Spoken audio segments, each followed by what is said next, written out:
What's up, guys? Excuse me. Welcome back to the Bianconerizon for live, and we're gonna talk about, the the Max Allegri interview, or he does not call it an interview. He says it was a chat with basically a good friend, and journalist, and he put out there that article, whatever, and it seems like an interview. It doesn't really matter. The words are the same if it was an interview or a friendly chat. He said it, so you cannot take the words back. The words are there. He didn't deny any of them, so we're gonna discuss that. Thanks everyone for tuning in on a Saturday, because I know it's a Saturday. We're gonna get into the quotes, not all of them. I didn't pick all of them out, but like the ones I wanted to discuss. The preview for the Monza game has been recorded. It will drop in a few hours after this live. So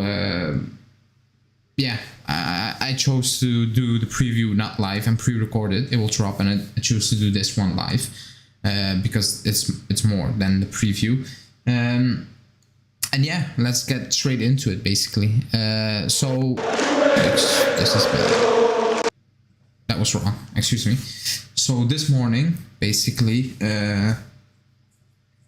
I opened the newspapers and I saw an interview from Allegri, and started off with a basic quote. So I was like, okay, it's just a basic interview, Saturday morning, chill, we play on Sunday. And that interview, I'm gonna keep calling it an interview, was wild. Like, it's probably the wildest thing we have surrounding the club since a year and a half, at least, maybe 2 years. It's all over the place. Before I get into the quotes, I'm gonna say he sounds like a person, or like a coach, who he sounds defeated. Like, that's how he sounds. It sounds like he made peace with the fact that he's not going to turn it around, and he's probably going to get sacked, and he is, reaching, or like bringing up a lot of excuses, which he usually doesn't do. Like, usually he is like, after the game, he's going to say some weird things like, we were good when we were bad. He's gonna protect players and stuff like that, but usually he doesn't really make excuses. But at this moment in time, it was excuse after excuse after excuse, which is very unnormal for Allegri to do. So that, for me, my personal opinion, suggests that he knows he's on a very hot seat, and the chance of him losing his job is a big possibility. And also, I believe that he thinks he cannot turn it around at this moment in time, which is very worrying. Like, it was a weird interview, very strange that it drops now, very strange that he does that now,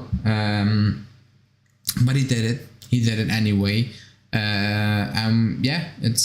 It's up to us to discuss that, basically, because he said a lot, and at the same time he didn't say a lot, but we're gonna go into the quotes. Thanks everyone for tuning in. Again, please like the video, because I know it's a Saturday evening for me. I'm doing it solo. I'm not going to keep you all long on this. But yeah, let's get into it. I'll bring up the first one. The first one I picked up. And that's basically about mistakes. And mistakes happening on the pitch, or like at this moment in time, basically. And he basically said, the mistakes are in so many parts of the field. We miss passes. We make too many technical mistakes. We don't counter. We lose physical control of opponents.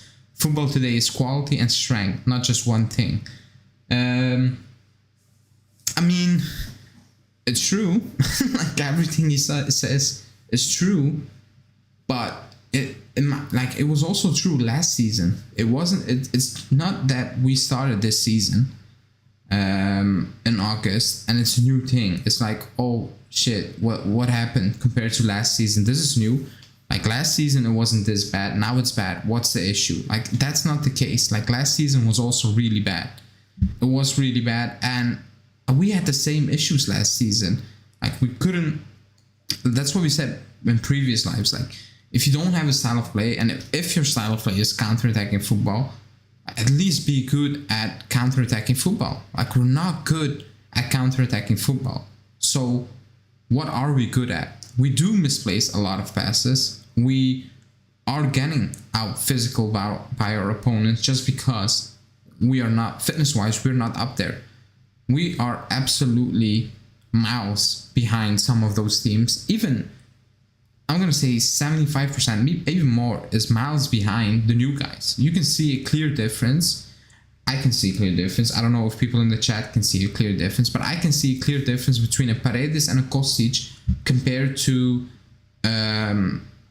whatever, a Vlahovic, or like who had the whole preseason, and Locatelli. It doesn't matter. I see a difference. And the funny thing is, he basically also said Paredes needs some time. He didn't play for 6 months. I'm like, his fitness level is already ahead of all the rest. If he still needs time, how far are the rest of the team who have been here for years? How far are they behind compared to Paredes? If Paredes is not at his best, according to Allegri, and he's already, in my opinion, fitness-wise, miles ahead of other players, how far are the other guys behind? Are they going to reach that level? Because it's an issue then. Like, it's a bigger issue than I initially believed, thought, whatever, assumed.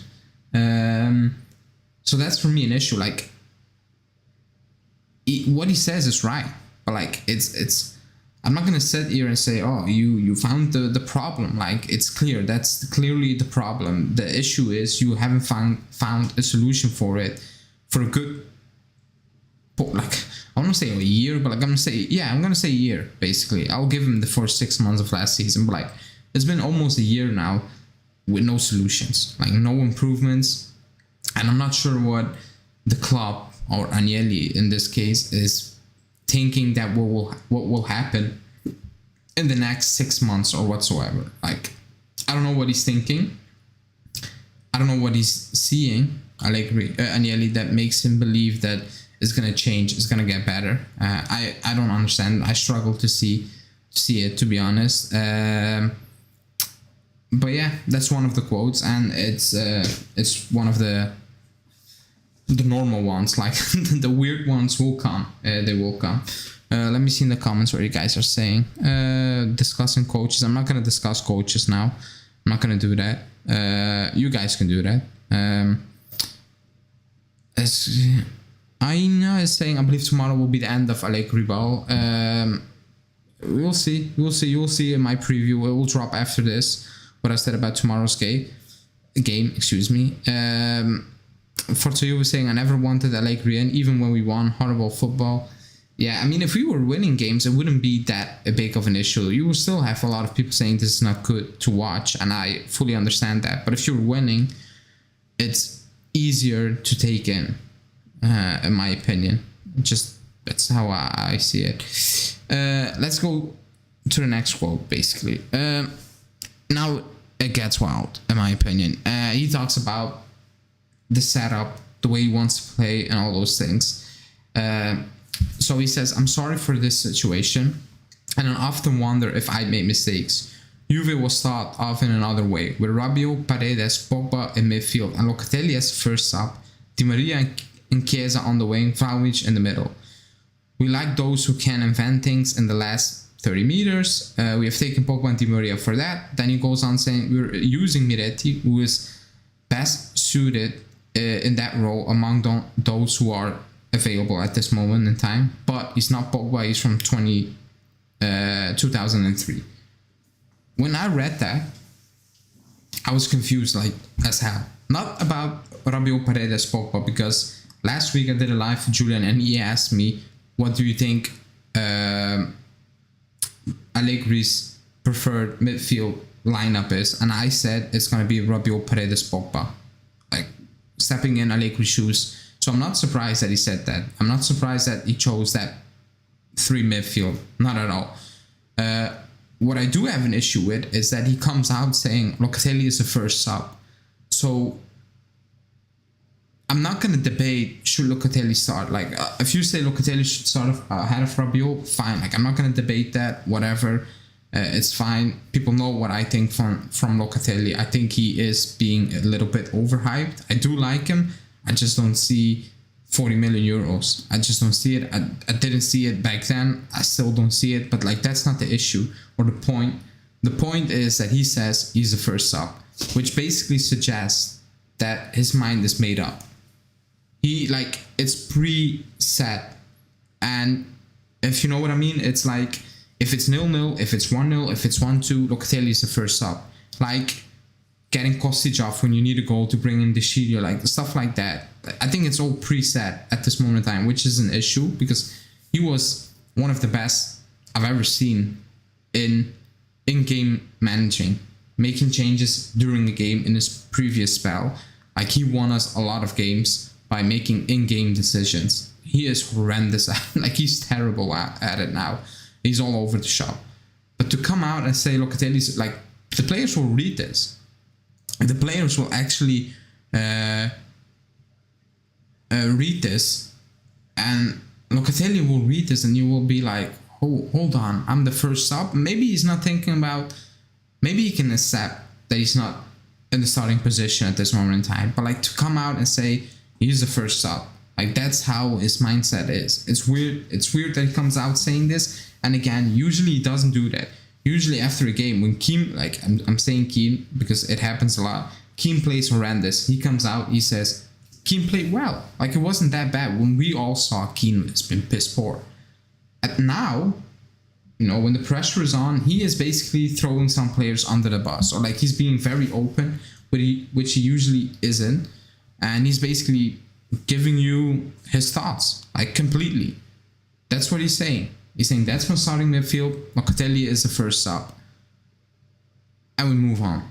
That's what he's basically saying. Now, the Miretti thing, if everybody's fit, I understand Miretti's not going to start. Like, week in, week out. I understand that. He's not Pogba. Like, I also understand that, you know. So I don't really have an issue with that. Like, I know people say, I'll play him over Rabiot, or fine, like, but that's not up to, like, that's not the point now. Like, that's not really my issue. I know he rates Miretti, like, that's not really the issue at this moment in time. He also said, like, the penalty mistake was not his fault. Like you can only ask so much from a player who's just new to all this, and he was taking the blame away from him, so he's not throwing him under the bus in this case. But yeah, I mean, the Locatelli thing is a bit wow to come out and say that. It's a bit weird because if he was like this in front of the media for years, we will be like, it's normal. That's who he is. Like, that's how he speaks. Whatever. We have a coach over here in the Belgium league. He is open as you know what. He will come out and he will say that player was shit today, and it's not acceptable. I will bench him next week. Like, every week. That's how he coaches. That's not Allegri. And it's very curious that he's now doing this, being this open. Again, it suggests to me that he feels the pressure is on and that his job is not 100% sealed. Even though we think he's not going to get sacked anytime soon, there must be some sort of pressure for him to come out and make those excuses.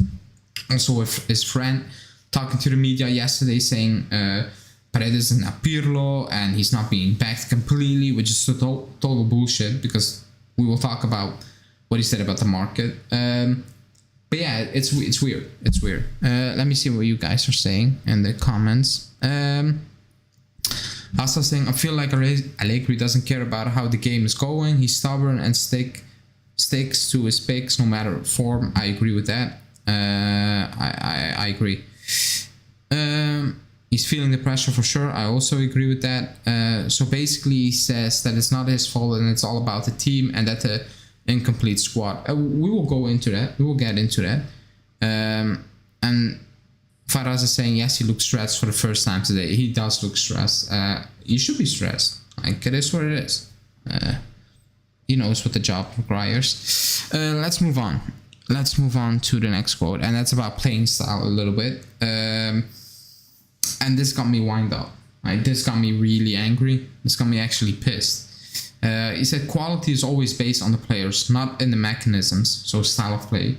A good coach has to think about the players first. I know we have half a starting team out. I don't have predetermined styles. I adapt to the game, to the players' qualities. Adapt the game to the players' qualities. With Benfica, Di Maria came in a few minutes and put basically a cross in front of the goalkeeper from 30 meters out. Can I say that was a pattern? No, it was Di Maria. I have these players. If we are all available, if all the squad is available, then we are strong. When I read that, I was confused as fuck. So he basically admitted he doesn't have a style of play, which is unacceptable. What is acceptable, that he adapts to the players he has. That I understand. But the players he got, he asked for. He asked Pogba and Di Maria is out, but like Bremer, Kostic, Paredes, he asked for those players. So you need to adapt to those players. Like, you asked for those players. Like, I don't know, if you came into this and this is a new squad and you didn't ask any of those players, I'm like, okay, I get it. No, but you asked for those players. So, I mean, I'm adapting to the players' style. Like, and even if you adapt to the players you have, you still need to create a style of play with the players you have.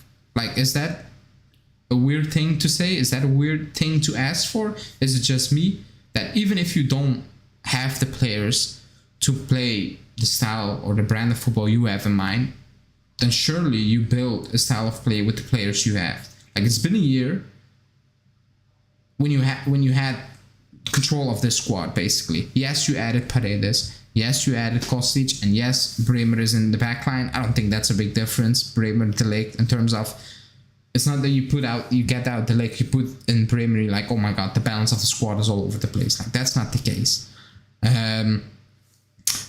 So that he basically says, I don't have mechanism, is shocking. Like, I understand that, yeah, I adapt to the players' qualities I have, fine, but you asked for a lot of those players. You need to have a style of play.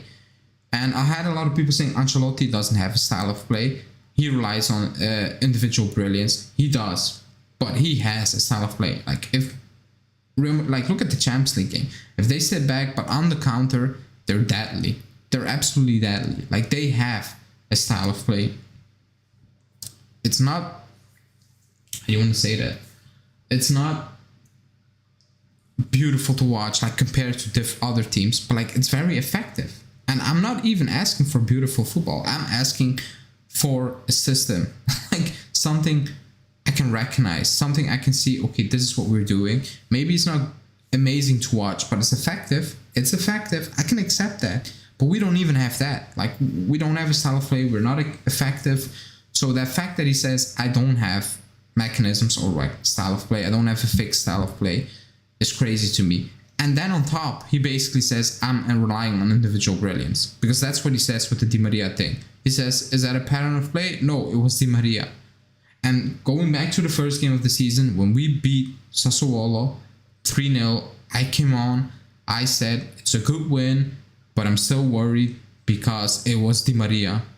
It was basically Di Maria all over the place. And people were saying, oh, you're being negative, just be happy. I was happy with the result, but I was like, I can see what's coming. It was Di Maria. And if Di Maria is out, we struggle. And that's what basically happened. We struggled ever since Di Maria fell out. Ever since that first game, we struggled to create. Of course, Di Maria is going to create more because technically he's superior to almost every player in the league, let alone in the squad. So it's normal that he's going to do something different than a Kostic or a Keane on the wing, whatever. It's only normal. I fully understand that. But you cannot rely on Di Maria bailing your out. Like, you can't do that. Like, that's not gonna work for 38 games plus Champions League, Coppa Italia, whatever. That's not gonna work. That's not gonna get you to the goals you wanna reach. It's not. It's just not gonna help. It's just not gonna be the case. It is what it is. So that was like that statement got me pissed because he admitted basically what we all thought. He admitted what we all were saying for weeks, months, whatever. some people years, and he's not helping himself. Like there's already a digged hole by the fans, and he is helping digging it even deeper for some reason. No idea why, but he's helping us digging that hole even deeper. The next step is him throwing himself into that hole. That's the next step. I don't know what's gonna be, but I feel it's coming. Let me know what you. Let me see what you guys are saying. Bianconeri saying, I agree with Locatelli is overhyped, but how can he be fatigued 8 games into the season? That's very worrying. I don't know what he has, to be honest. It's like, I have no idea. And you can watch my match preview that will drop after this, and I talked about the injuries because he addressed that, you know, the fitness coaches and stuff in his real presser for the Monza game, and that was absolutely wild again, but whatever. Andrew saying, hi Ale, have you been following Man U? A little bit. Many similarities with us, some very average players, but since the Nog took charge there was a complete transformation and now they're a real threat. I agree. What the Nog did was, I'm gonna say ballsy. Maybe for us it's normal to drop Harry Maguire because if you see him play, you're like, he shouldn't be playing. He gave him a shot in the first game of the season, maybe the second one, and after that he was like, yeah, this is not gonna happen. I'm not gonna put my reputation on the line for you. And he dropped him and he played Martinez, who was heavily criticized after the first game for some weird reason. He stuck to his gun and they're picking it up. It's not fantastic football, they're just picking up results for now, but you can see a solid basis at this moment in time and you can build on that. We don't have a solid basis. We have nothing to build on. It's loose ends. At Man U at the moment, they have a solid base now to build on. It should only get better. But yeah, there are a lot of similarities, to be honest. Hanina is she is pissed.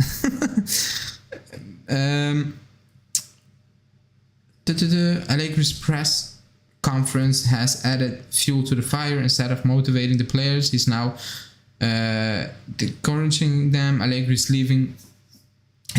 Believe you me, how many players are injured? Kessie Pogba, Di Maria. Yeah, I mean, watch my match preview in a few hours that will drop. I discussed, because he brought up the fitness problems or the injuries at the club and all those things, basically saying it's not an issue.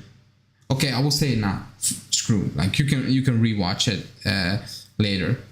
I'm not having him coming out saying I'm missing players. If I have all my players, it's a different story. We're strong if I have all my players.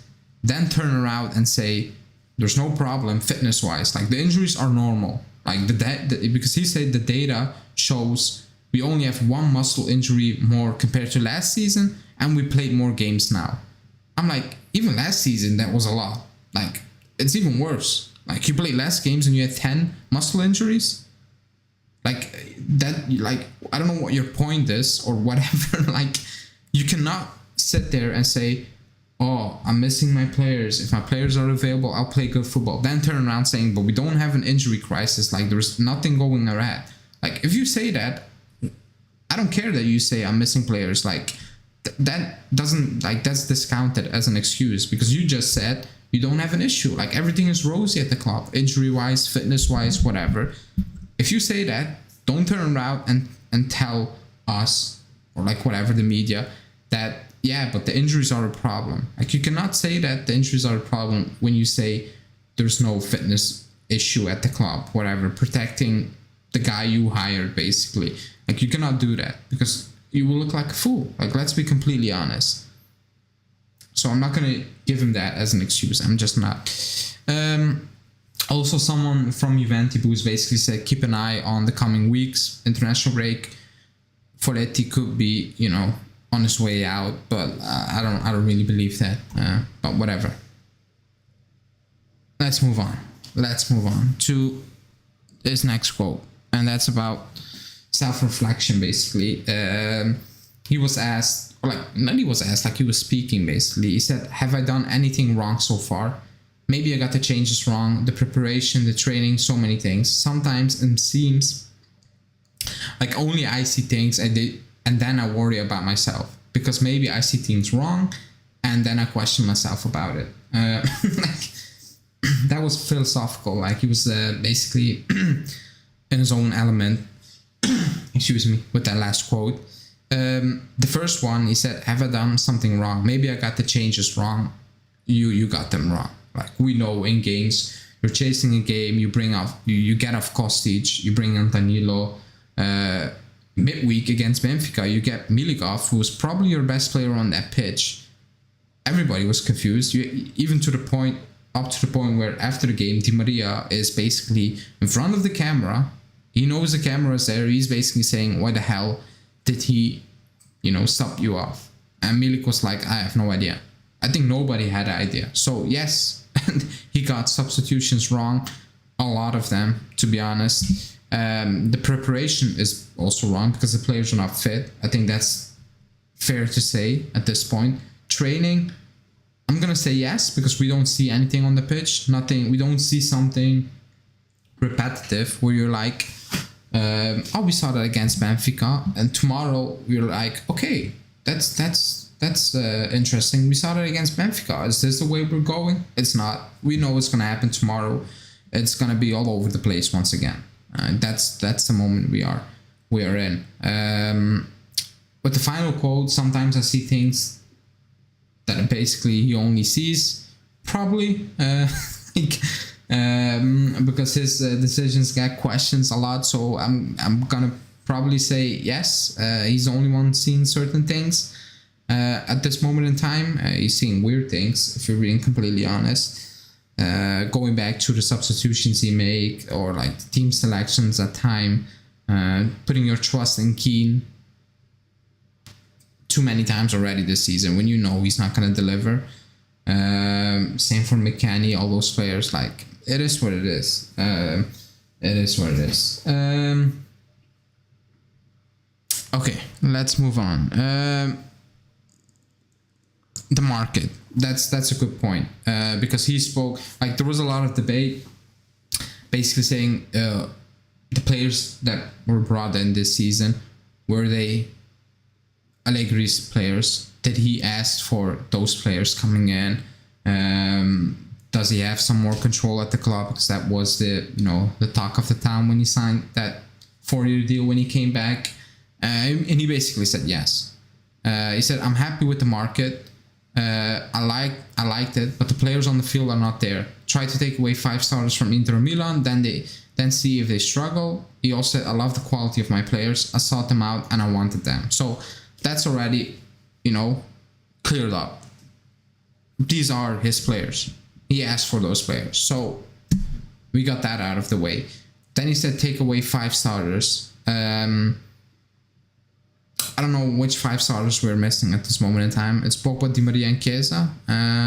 Rabiot, okay, fine. Like, if he thinks Rabiot is that vital to, doing much better, then fair. Then he talks about Milan. Milan had an injury crisis last season. They still managed to win that title just because they had one style of play. And yes, if some players got injured, like Calabria played some weird position, the quality goes a little bit down. But the idea of what they want to do is always the same. Quality-wise, it will go down. That's normal. But the idea remains the same. Same for Liverpool. People might say Jurgen Klopp is now stubborn because it's not working. He did that a few years back. Then it picked off and it went like a train again. Whatever. But yeah, maybe it's Chesney and Alexandro. There you go, 5. More, 6. Oh no, 5. No, 6 if he includes Rabiot. But yeah, like, if he comes out, like, if we were struggling but we were playing well, and you said I need Di Maria and Chiesa on the wing. I'm like, oh yeah, I get it. Cuadrado, Kim, Kostic, whatever. I get it. But like, we're struggling against Sampdoria. We got beat again by Spezia, and I predicted Sampdoria to go down to Serie B at the start of the season. And people were like, you're crazy. They're shit. Like, they're probably gonna sack Giampoli. They might pick it up a little bit, but they have an horrendous squad. And we created nothing against Sampdoria. And they're gonna get... they're conceding goals from Spezia, 4 from Salernitana. I'm like, what the hell is happening? You don't need Pogba, Di Maria. Like, he actually believes, based on what he's saying, that he needs Pogba, Di Maria, Chiesa to beat Salernitana, to beat Sampdoria. Like, that's absolutely madness. If he, like, it's unbelievable. And I struggle to understand why the club is allowing him to say that's crap, because it's crap. Like, it's making the club look weak. We're taking the piss out by Salernitana owner, saying we will play that game again. Like, nobody's scared of us because of the things he's saying. Also, it's insane. It's actually insane. Misak is saying Inter struggle a lot at drop points without Brozo and Perisic, but Milan, despite the injuries, are still going. That shows how solid the system is at Milan. They had a solid system. They still have. For Inter, yeah, I don't rate Inzaghi, so maybe that's the case.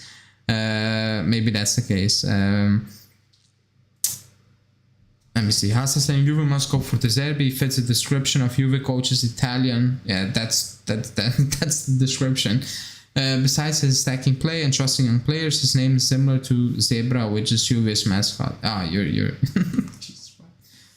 I wouldn't be shocked if that's the reason the club is thinking about it. But he is Italian. But I'm not gonna talk about coaches because I don't think he's on the hot seat. Like, he might be on the hot seat, but like not on the hottest of seats in terms of if you don't win against Monza. I still think he will be there.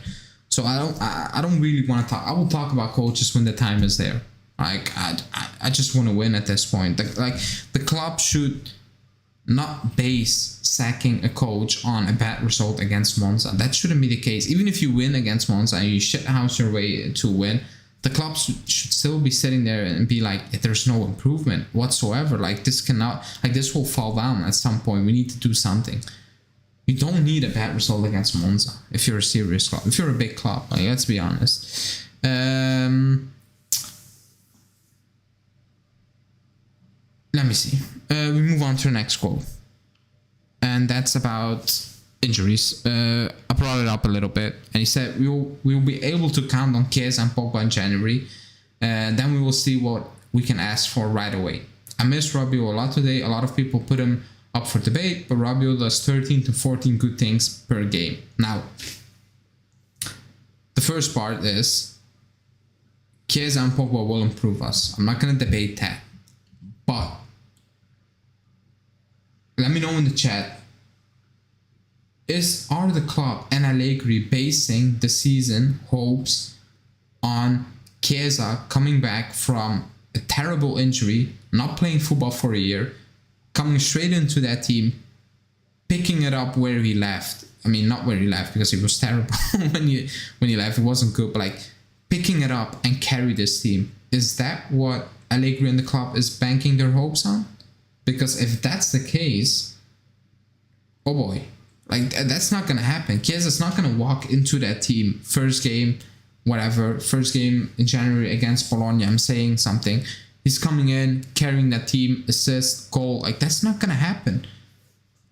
Moving forward towards the end of the season, like, he's coming from a serious injury. He will need time.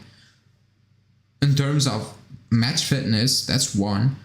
Getting the rhythm back. Also, fear. Because I tore my ACL the first few games. There was fear because I was scared it's gonna happen again, and you held back, and I played at a shit level, but I held back a little bit. If there was a duel, I was like, yeah, I'm not really going into this, or if the ball was a bit too fast, I'm like, yeah, I'm not gonna add that last sprint. Like, it is what it is. Next time I will try to get it. Like, all those things play because you're scared that something's gonna happen again, and it's normal. Like, a lot of Chiellini spoke about it, Demiral spoke about it, that the first few games is a bit weird because you're scared. Okay, is it gonna happen again? Is it not gonna happen? Like, you're not at your best. So that's one thing. Not playing a month, coming into the team probably struggling with a lot of pressure on the team, on you, because everybody will be like, oh, he's back now. Or like the club, Allegri will be like, everything is gonna be rosy now. It's gonna, run as a clock again. That's not the case. And if they're thinking that, I mean, our problems might be even bigger than we thought. If he's assuming Kiesa's coming back after a year and he's gonna turn it around for us, it's not gonna happen. It's just not gonna happen. But whatever. That was a wild statement. The Rabiot thing, we know he loves Rabiot. I think actually was playing well before the injury, and he never gets injury, so he probably come back and be terrible again. But yeah, it is what it is. Let's move on to one thing that will wind up a lot of people. He talked about the wingers. He talked about Cuadrado and all those things. That we have a problem with pushing on the wings. I can no longer ask players who have been running all their lives to keep doing the whole flank. If I ask Cuadrado to be a winger, he can still do it very well, but I can no longer ask him to always do two roles. Okay, first of all, Cuadrado cannot do it very well, and we've seen it for months now. He's terrible, like period. So that's a straight lie. Very well, straight lie. He's been horrendous. So that's a lie. That those players cannot do it anymore, and I'm gonna include Alexandro on those things. I agree, and we've discussed it. Like, they're dead on their feet. It's done. At this level, they're not gonna give you anything more. It is what it is. We knew that. They're out of contract. Just stay away from it, and get some new, blood in the team in the summer. I fully understand that. They shouldn't be getting a new deal, all of those players. But I'm gonna say, and it has nothing to do with Danilo because he doesn't really play on the wing. But like, for me, it's the same thing, because you already can see declines in certain players. Like, you shouldn't be offering new deals to these type of players. It's done.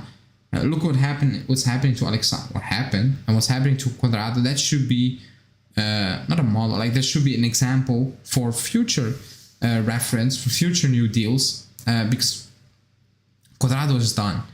We squeezed everything out of that guy we could. Like, he played a lot of games, and it's done. He just can't. And he's still playing a lot of games now. Too many games for what he's offering. Like, he's been horrendous, and he's still playing he's playing week in, week out, starting games, playing almost 90 minutes when he's absolutely adding nothing. He's been poor. So yeah, the statement is right. Like, he cannot do the wing, whatever. But you're still playing him a lot of minutes, way too long. So I don't really know how to react on that. Yeah, I mean, what he says is true. Besides that, he can do it very well. He cannot do it very well. But you're still playing them way too long during games. And he didn't address that in the summer for some reason. Maybe there was no budget, whatever. That's what you got to deal with now. And I agree. Like, they're dead on their feet, those players. Let's see in the chat. Hasta saying, I believe he won't sack Allegri if we don't have a poor result for some months until the World Cup break, which by our season, I'm kind of in the same boat. Let me see. Bianconeri UK saying everything he says is contradiction. He says Rabiot is his first choice. Yeah, he was about to leave for Man U in the summer. That doesn't make sense. Yeah, that's a weird one. Your first choice, your starter, was in talks with Man U, and you were like, yeah, you can leave. The deal fell through, and he's your main starter, which reminds me a little bit of Xhaka and Arsenal. It's basically the same thing. He was very, very close to Roma. The deal didn't happen because of finances, and he's straight into the team. He's captain, like, whatever. That's the same vibes. That's giving me with Rabiot, Man U being a starter now. It's a weird situation. The only explanation is he loves Rabiot. Like, he's his favorite, so he's gonna play no matter what. Can Danilo use as a center back or backup midfielder? However, Cuadrado and Son are finished, sadly. Nah, I don't want Danilo as a backup center back or a midfield, whatever. If his contract is done, move on. Like, we need something fresh, new. Like, just move on from these players. He's not a real center back, get a real center back. He's not a real midfielder, get a real midfielder, if you know what I mean. And just get the players that you need. Don't do those, patches, whatever. Like, we've done it for years now. It's not working. It's actually why we are in such a mess also, because of bad decisions. Stop making them. I fear that Agnelli will get bad reputation and lost legacy like our players. Panita Alexander. Yeah, he's kind of ruining at the moment what he built up for some reason. He's very stubborn, and he's ruining basically what he built up. Like, let's be completely honest. Like, the last 3-4 years have been poor. Bad decision after bad decision. Sacking Marotta, bringing Paratici, sacking Paratici. It's a mess. Like, it's a mess. Sacking Allegri, bringing Pirlo, Sarri, sack Sarri, bringing Pirlo, sack Pirlo, bring Allegri back. Like, all the decisions are a mess at this moment in time. Like, the management is in shambles. They don't agree with each other. It's a mess. It's a mess. Let's move on to the final quote I have, and that's other teams. And that's basically his ultimate excuse. That was his ultimate excuse. He said, I watched with interest on Sky Carlos Ancelotti's interview with Paulo Condo. He said that after losing the first 2 games, he asked the team to drop 20 meters and wait for Shakhtar basically to attack them. Real, do you understand? They won 5-0. And that goes back to my point. Yes, Ancelotti does rely on individual quality, but he has a style of play when they have the ball, when they win that ball back. That's why they won 5-0. If we sat back against Shakhtar and we try to attack them, I'm gonna say 90% chance we wouldn't have won that game. 1-0, let alone 5-0.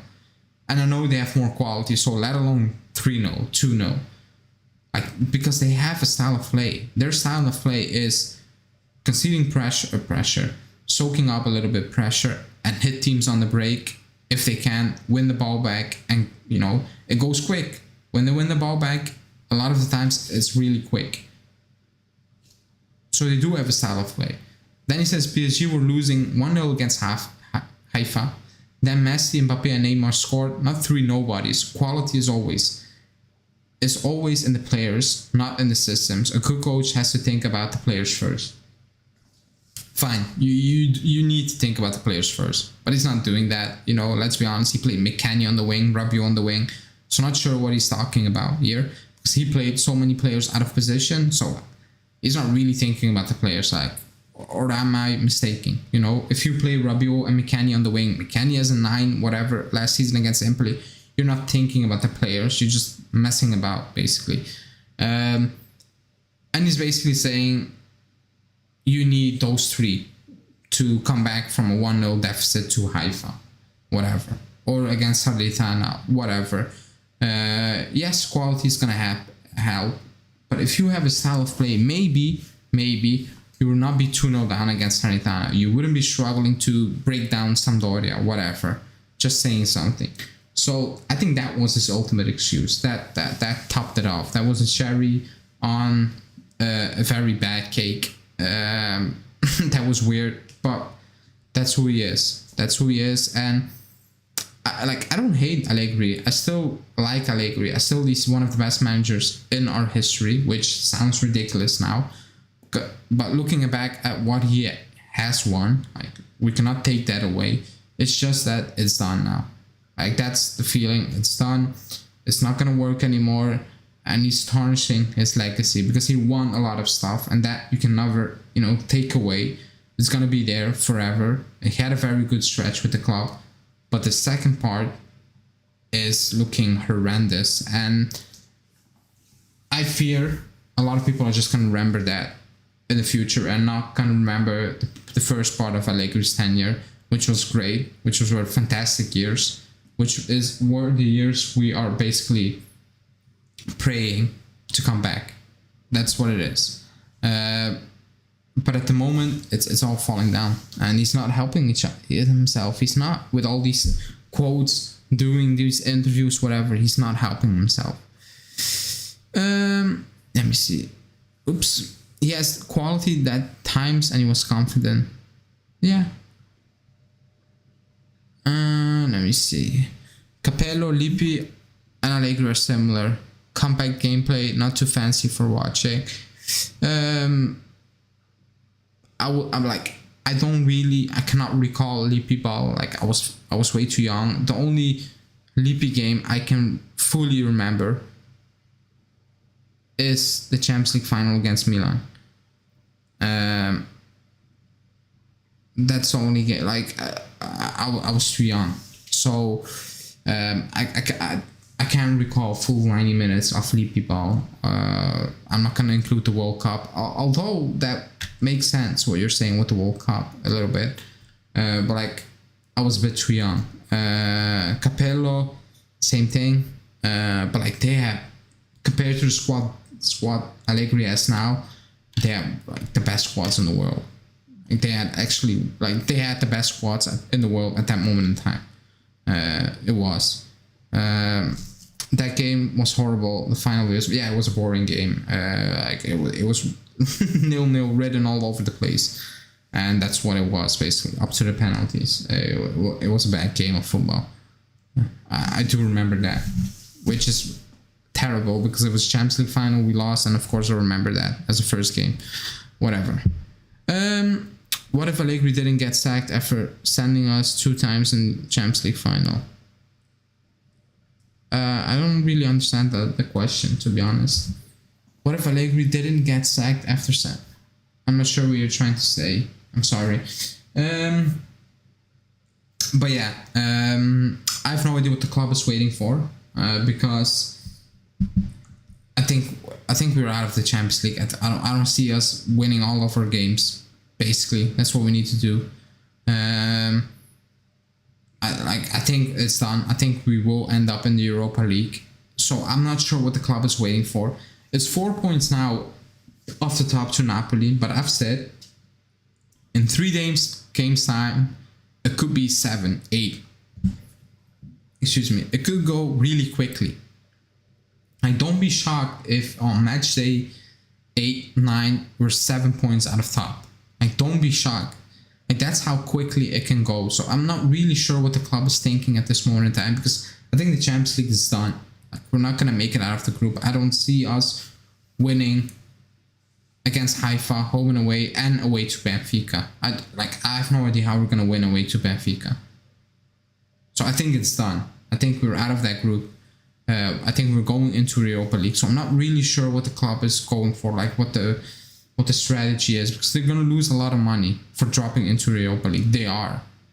It could be up to 30-40 million euros. Like, that's insane money we need. So I'm not sure what the club, what the plan is. The club is, having in mind at this moment in time, because like a lot of people are saying after that Benfica result, 2-1 down, 2-0 L, and the way you lose that game, like if you dominate for 90 minutes and for some reason you lose that game 1-2, you will be maybe like, we missed so many chances, like we got dominated. Like we played 20 minutes of high intensity and then we got dominated for the rest of the game. It's 1-2, it could have been 1-5. Like Perin wasn't there, if Bonucci didn't make 2 last ditch blocks, if Neres had his finishing boots on, whatever, that game could have been 1-5, whatever, 1-4, 1-3. It ended 1-2, but like in a lot of clubs, after such a result, the Benfica one, I think a lot of clubs would probably have said at that point, it's done. Like take Chelsea, for example. Chelsea, they Taboli, and I know maybe that shouldn't be the model, whatever. He gave Tuchel a lot of money. Like, well, they spent over 200 million or something like that. I think they spent over 200 million. And he sacked him. Like, the results were not going well. He messed up against Dinamo Zagreb, and he was like, yeah, I'm investing a lot of money in this. It's not clicking, it's not working, you're out. I'm not saying we should operate like this, because at that point you're going to lose so many, you're going to switch so many coaches during a season that it's going to be a mess. Is my stream lagging? Let me know if my stream is lagging. which is weird. Let me see. Let me know in the comments if my stream is lagging, because I'm getting negative feedback now, which is weird. But yeah, they spend a lot of money, whatever. They spend a lot of money now. Koulibaly, I don't know who they signed. Like, they spend a lot of money, over 200 million. I think most in the Premier League. I think even more than Nottingham Forest. And he was like, no, Dinamo Zagreb, you messed up. It's done. We're gonna move on. And that's what he did. Like, I'm not saying that's the model to go. But he did that. That's what he basically did. Let me know if I'm back, because I know I'm getting negative feedback from YouTube for some reason. But I'm gonna wrap it up anyway. But yeah, that's yeah, it was lagging. I have no idea. I got negative feedback from YouTube Studio for some reason. It should be back now.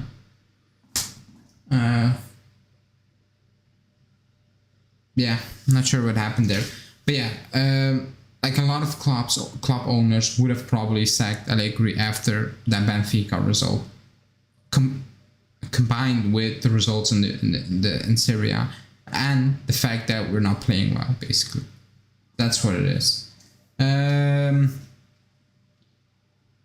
But yeah, that's basically all from Allegri's interview with Corriere della Sera. It was. And yeah, it was wild. Like, it was a lot of excuses, not something like so open excuses, so many. It's weird. It feels like he's under a lot of pressure, and he knows that. That's the vibes I'm getting from it. And let's see how it will go. I think it will get worse a little bit. I don't think we're gonna win tomorrow. But go watch my preview that will drop in an hour. No, I'm lying, in about 2 hours. Go watch that. I discussed the Monza game. I'm gonna wrap it up now. Also, a lot of people still in here. Thanks everyone for watching. The website is back up and running. Anyone who wants to write articles, whatever, opinions, tactic articles, no matter what, reach out to me or the main account on Twitter or Instagram, and we can sort that out. If you want to write for the site, that's basically how Julian and Justin started. And yeah, thanks everybody for watching. Please like the video, subscribe. We will see each other back tomorrow after the game. Julian will do a match reaction after the game. I might do a live in the evening. If not, it's gonna be a pre-recorded match reaction. But yeah, thanks everybody for watching on a Saturday evening. Please like the video, subscribe to the channel, and we will see you back tomorrow.